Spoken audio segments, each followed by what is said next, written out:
It's time now for MediaWatch. Emma James is with us in the studio. Good to see you, Emma. And we're going to start with one of the biggest talking points of the day online. This is the handshake between two men who met for the first time. I am, of course, talking about the US President Donald Trump and his French counterpart Emmanuel Macron, meeting at the NATO summit in Brussels today. Absolutely. And it was much anticipated because Donald Trump's handshakes have really become quite legendary. And it is a tough job for world leaders really to tackle them, shall we say. But it does seem that most people felt the French president actually did a pretty good job. Take a look at what happened. Congratulations, great job.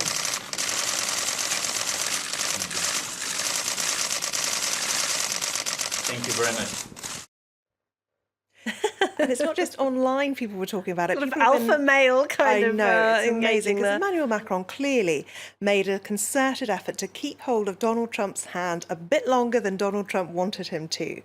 So he was very much prepared for it. It's been reported around the world. I wonder how long he'd been practicing that for with his aides. Absolutely. The Washington Post is among those reporting. Philip Rucker was actually in the room. He describes it as each president gripped the other's hand with considerable intensity, their knuckles turning white and their jaws clenching and faces tightening.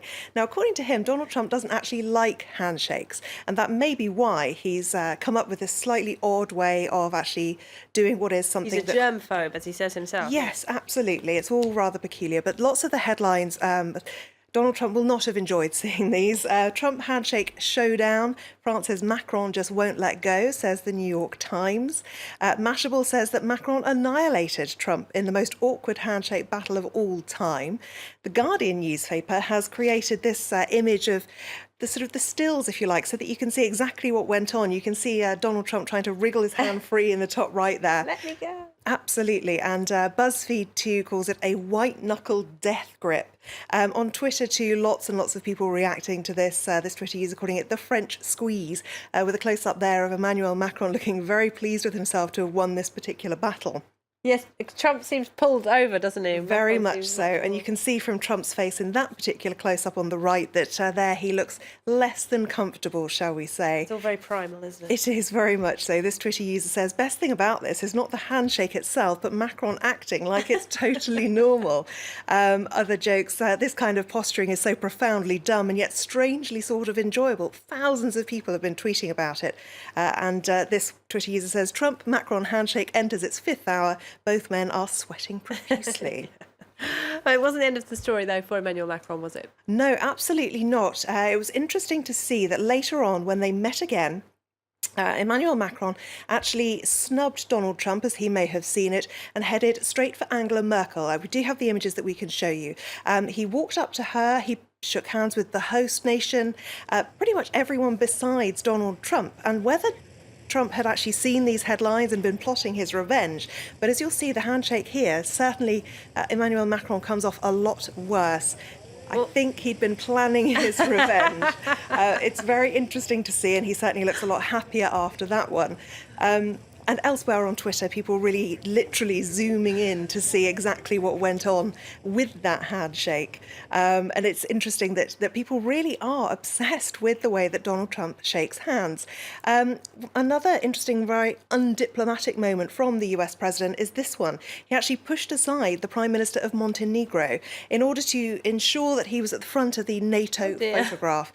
Definitely not winning too many friends on this trip to Brussels. Wow. And back to the handshake. Take us through some of the best, the top five, if you like, Donald Trump handshakes. Yes, absolutely, because it's been something that's come in for a lot of scrutiny. Probably the best known one is Shinzo Abe. We've got some images to show you. The Japanese Prime Minister. Really this one went awkward. on for nearly a minute, would you believe?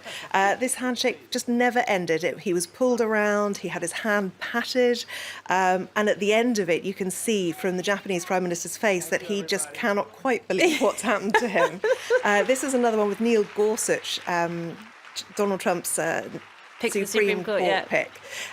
Seen from another angle here, it is very much male dominance. It's a kind of grasp and jerk move that he seems to have patented, and that, of course, is Mike Pence, his vice president. Now, the first world leader who really managed to pull off a bit of a coup was Justin Trudeau. When he met with Donald Trump at the White House, he clearly was very well prepared, and he did quite a subtle tactful hand on the arm in order to stop himself being pulled forward by the US president. A lot of people thought that was very delicately handled. Less delicate was this meeting with the President of Tajikistan, Emomali Rahmon.